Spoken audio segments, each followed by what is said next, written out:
2025 সালের এসএসসি পরীক্ষার্থীরা আজকে তোমাদের ইংরেজি এবং গণিত খাতায় শিক্ষকরা কিভাবে নাম্বার দিচ্ছে সেটি তোমাদের দেখাবো। তো তোমরা যারা শিক্ষার্থীরা রয়েছে তোমরা অবশ্যই প্রথম থেকে শেষ পর্যন্ত ভিডিওটি দেখবা, কারণ তোমাদের গণিতের অনেকগুলো স্টেপ রয়েছে। যেমন ধরো তোমাদের গ্রাফ পেপার, তোমরা অনেকেই গ্রাফ দিয়েছ, তো গ্রাফে তোমাদের অনেকে চিত্র অঙ্কন করেছ কিন্তু কিছুই লেখো না, সেক্ষেত্রে তোমাদের কত নাম্বার দেওয়া হবে, এই রকম খুঁটিনাটি যত ধরনের প্রশ্ন রয়েছে আজকের এই ভিডিওতে কিন্তু তোমরা সকল প্রশ্নের উত্তর পেয়ে যাবে এবং টিচাররা কীভাবে নাম্বার দিচ্ছে সেটি কিন্তু তোমরা জানতে পারবা। তো তোমরা অবশ্যই প্রথম থেকে শেষ পর্যন্ত দেখো এবং আমাদের চ্যানেলটি যারা এখন পর্যন্ত সাবস্ক্রাইব করো নাই আমাদের চ্যানেলটি সাবস্ক্রাইব করে রাখো এবং পাশে থাকা বেল আইকনটি বাজিয়ে দাও, যাতে নতুন ভিডিও আপলোড করার সাথে সাথে সেটি তোমাদের নোটিফিকেশনে চলে যায় এবং তোমরা সাথে সাথে দেখে নিতে পারো। তো দেখো তোমাদের ইংরেজি খাতা এবং গণিত খাতা এই দুইটা যেহেতু তোমাদের অনেক পরীক্ষা খারাপ হয়েছে, সেহেতু এই দুইটা নিয়ে কিন্তু শিক্ষার্থীরা অনেক বেশি শঙ্কিত যে আসলে ইংরেজিতে এবং গণিতে তারা পাশ করতে পারবে কিনা, বিশেষ করে এমসিকিউতে। তো দেখো টিচাররা যেহেতু লিখিত খাতা দেখে সেজন্য কিন্তু তোমাদের লিখিত খাতা সম্পর্কে বলতে পারি, ধারণা দিতে পারি, কিন্তু এমসিকিউ এর ব্যাপারে তো সকলেই কিন্তু জানো যে এমসিকিউ ওএমআর মেশিনের মাধ্যমে দেখা হয়। এবং তোমাদের ইংরেজি খাতার ক্ষেত্রে একটা সুবিধা রয়েছে, সেটা হচ্ছে তোমাদের ইংরেজিতে কিন্তু এমসিকিউ নেই, তোমাদের 100 নম্বরের পরীক্ষা টোটাল কিন্তু তোমাদের শিক্ষকেরা দেখে থাকে। সেক্ষেত্রে ইংরেজিতে কিন্তু বেশিরভাগ শিক্ষার্থীদের পাশ করার একটি সম্ভাবনা রয়েছে, কারণ হচ্ছে যে তোমরা যদি লিখে আসো সেক্ষেত্রে কিন্তু টিচাররা অবশ্যই চেষ্টা করে যে তোমাদের ইংরেজিতে পাশ করে দেওয়ার জন্য। বিশেষ করে তোমাদের রাইটিং অংশ যে রয়েছে, প্যারাগ্রাফ, অ্যাপ্লিকেশন, এই রাইটিং অংশের কারণে কিন্তু বেশিরভাগ শিক্ষার্থীরা কিন্তু ইংরেজিতে পাশ করে যাচ্ছে। তো যাই হোক, তোমরা যারা শিক্ষার্থী রয়েছে তোমাদের আগে অঙ্ক নিয়ে কথা বলি। তো দেখো তোমাদের গণিত পরীক্ষাতে তোমরা অনেক শিক্ষার্থী এরকম বলতেছ যে তোমাদের গণিতে যে তোমরা অঙ্কগুলো করেছ সেখানে তোমাদের ফুল অঙ্ক তোমরা ঠিকঠাক করেছ। ধরো খ নাম্বারের অঙ্কটা 4 নাম্বার, তো এই 4 নাম্বারের মধ্যে তোমরা যে খ নাম্বার অঙ্কটা করেছ সেটা ফুলফিল করেছো, লাস্টে কি শুধু উত্তরটা ভুল লিখে আসছো, তাহলে কি তোমাদের নাম্বার দেওয়া হবে? সেক্ষেত্রে দেখো এখন এটা কিন্তু পুরোপুরি টিচারের ব্যাপার যে তোমরা পুরো অঙ্ক ঠিক করে উত্তরে ক্যালকুলেশনে ভুল করেছ। সেক্ষেত্রে টিচার চাইলে কিন্তু তোমাদের নাম্বার দিতে পারে। আবার কিছু কিছু টিচার এরকম রয়েছে যে তোমাদের স্টুডেন্টদের ভুল হয়েছে উত্তর, তো নাম্বার কাটা, এরকম হয়ে থাকে। এরকম টিচার কিছু রয়েছে, তারা কিন্তু কোনো প্রকার মানবিকতা দেখায় না, সেক্ষেত্রে কিন্তু সেই টিচাররা কিন্তু তোমাদের নাম্বার দিবে না। এবং আরেকটি কথা বলে রাখি যে তোমাদের এরকমও অনেক খাতা থাকে যে তোমরা ধরো যে একটা অঙ্ক তোমাদের 7 লাইন এসে সেখানে তোমরা 5 লাইন লিখে এসেছো এবং 5 লাইন তোমরা কারেক্টভাবে লিখেছো কিন্তু ভুল কিছু লেখো নাই, তাহলে সেক্ষেত্রে কিন্তু টিচাররা কিন্তু তোমাদের 4 নাম্বারের মধ্যে কিন্তু না হলেও কিন্তু তোমাদের 2 নাম্বার দিয়ে দিবে। তো দেখো তোমাদের পরিসংখ্যান তোমরা লিখেছো, অনেকে গ্রাফ করেছো, অনেক শিক্ষা বোর্ডে তোমাদের গ্রাফ লিখতে হয়েছে।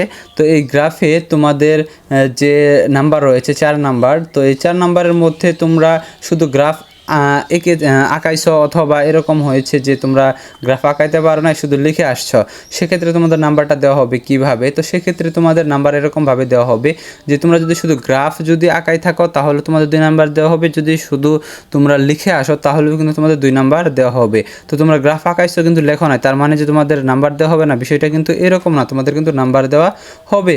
আরেকটা বিষয় হচ্ছে যে গণিত সাবজেক্টে কিন্তু A+ পাওয়া কিন্তু খুবই সহজ একটি ব্যাপার। তো বেশিরভাগ শিক্ষার্থীরা কিন্তু দেখা যায় যে গণিতে এমসিকিউতে ফেল করে। তো এমসিকিউর যে সমস্যাটা সেটা নিয়ে কথা বলি।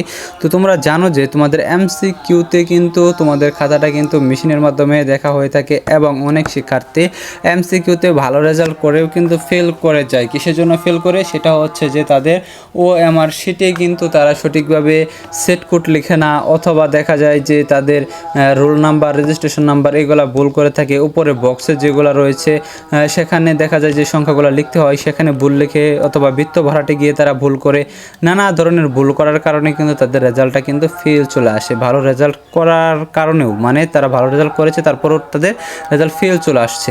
তবে হ্যাঁ, তোমাদের যদি এরকম হয়ে থাকে যে তোমরা বৃত্ত ভরাট অথবা বক্সে যে তোমাদের লিখতে হয় সংখ্যাগুলো, সেখানে যদি তোমরা দুইটার মধ্যে একটা যদি ঠিক লিখে থাকো তাহলে কিন্তু তোমাদের রেজাল্টটা কিন্তু চলে আসবে। অথবা তোমাদের রোল নাম্বার, রেজিস্ট্রেশন নাম্বার দুইটার মধ্যে একটা ঠিক হলে তোমাদের খাতাটা যদি খুঁজে পাওয়া যায় বা শনাক্ত করতে পারে যদি শিক্ষা বোর্ড, তাহলে কিন্তু তোমাদের রেজাল্টটা চলে আসবে, এতে ফেল চলে আসবে না। তবে তোমাদের যদি ফেল চলে আসে এটা নিয়ে তোমাদের টেনশন করার কোনো কারণ নেই, তোমরা বোর্ড চ্যালেঞ্জের মাধ্যমে কিন্তু অবশ্যই পাস করে যেতে পারবা। তোমাদের একটাই ওয়ে রয়েছে তোমাদের রেজাল্ট ফেল আসলে পাস করা, সেটা হচ্ছে বোর্ড চ্যালেঞ্জ। তো তোমাদের বেশিরভাগ শিক্ষার্থীরা কিন্তু এটা নিয়ে বোর্ড চ্যালেঞ্জ কিন্তু করে থাকে। তোমাদের এইচএসসি পরীক্ষার্থীরা বড় ভাইয়েরা 4 লক্ষ শিক্ষার্থী কিন্তু বোর্ড চ্যালেঞ্জ করেছিল। তো অনেক শিক্ষার্থী কিন্তু বোর্ড চ্যালেঞ্জ করে পাস করেছে। তো এখন তোমাদের বর্তমানে সমসাময়িক একটি দাবি উত্থাপিত হয়েছে, সেটা হচ্ছে তোমাদের সাপ্লিমেন্টারি ব্যবস্থা।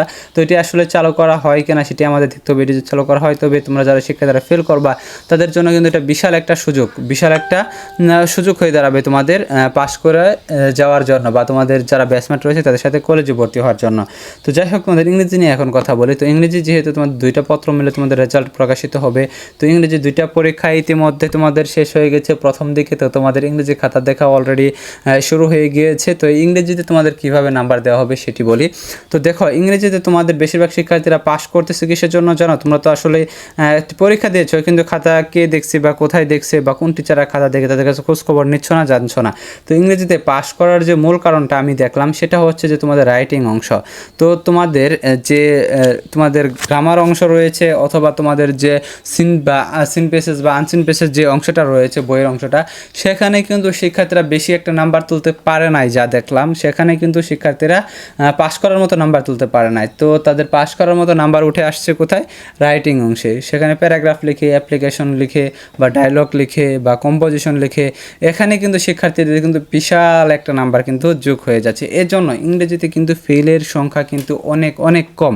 আমি যে টিচারের খাতা যা দেখলাম সেখানে কিন্তু অনেক কম ইংরেজিতে ফেল করেছে। আরেকটা বিষয় হচ্ছে, ইংরেজিতে 2 সাবজেক্টে তোমাদের রেজাল্ট দেওয়া হবে 2 সাবজেক্ট মিলিয়ে, সেহেতু তোমাদের ফেলের সংখ্যা আরও কিন্তু কমে যাবে। তবে হ্যাঁ, কিছু কিছু শিক্ষার্থীরা ফেল করেছে, কারণ হচ্ছে যে যারা তোমাদের 2-1 নাম্বার বা 2-3 নাম্বার কম পেয়েছে তাদেরকে কিন্তু পাস করিয়ে দেওয়ার সিস্টেম থাকলে টিচাররা পাস করিয়ে দিচ্ছে।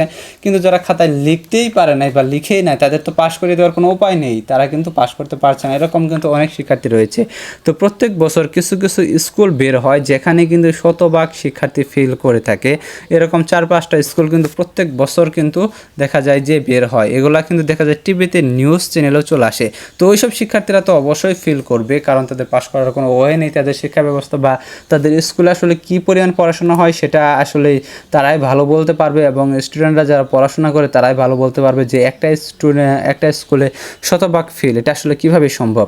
তবে হ্যাঁ, তোমাদের শিক্ষার্থীদের যে এই গণিত খাতাটা এবং তোমাদের ইংরেজি খাতাটা, সেখানে কিন্তু তোমাদের বিষয়টা আসলে বলে দিলাম যে কীভাবে টিচাররা খাতা দেখছে। এখন তোমরা শিক্ষার্থীরা রয়েছে যে তোমরা ভাবতেছো যে তোমাদের ফেল চলে আসবে এটা সেটা, তো এটা নিয়ে টেনশন করার কোনো কারণ নেই। তোমাদের পাস চলে আসবে অনেক শিক্ষার্থীদের ইংরেজিতে, বেশিরভাগ শিক্ষার্থীদের। কারণ আমি তো খাতা দেখলাম যে তোমাদের আসলে স্টুডেন্টরা কীরকম করেছে এবং টিচাররা কীভাবে তোমাদের নাম্বার দিচ্ছে। তো আরেকটা তোমাদের সুবিধা হচ্ছে যে তোমাদের যেহেতু ইংরেজিতে এমসিকিউ নেই এবং তোমাদের 2টা সাবজেক্ট মিলে তোমাদের রেজাল্ট প্রকাশিত হবে। ইংরেজি ফার্স্ট পেপার এবং সেকেন্ড পেপার মিলে তোমাদের ইংলিশ রেজাল্টটা আসবে, সেহেতু কিন্তু অনেক শিক্ষার্থীরা কিন্তু পাস করে যাবে, যাদের ফেল পড়ার সম্ভাবনাও রয়েছে। তো তোমরা টেনশন করবা না এটা নিয়ে। তোমরা পরবর্তী যে পরীক্ষাগুলো রয়েছে সেই পরীক্ষাগুলো অবশ্যই তোমরা ভালোভাবে দিয়ে যাও। তো তোমাদের পরবর্তী পরীক্ষাগুলো যদি ভালো হয়, আশা করছি তোমাদের একটা ভালো রেজাল্ট হবে ইনশাআল্লাহ। তো আজকের এই ভিডিও এ পর্যন্তই। তোমরা যারা এখন পর্যন্ত আমাদের চ্যানেলটি সাবস্ক্রাইব করো নাই, আমাদের চ্যানেলটি অবশ্যই সাবস্ক্রাইব করে রাখো এবং পাশে থাকা বেল আইকনটি বাজিয়ে দাও, যাতে নতুন ভিডিও আপলোড করলে সেটি তোমাদের নোটিফিকেশনে চলে যায়, তোমরা সাথে সাথেই দেখে নিতে পারো। ধন্যবাদ সকলকে পুরো ভিডিওটি দেখার জন্য।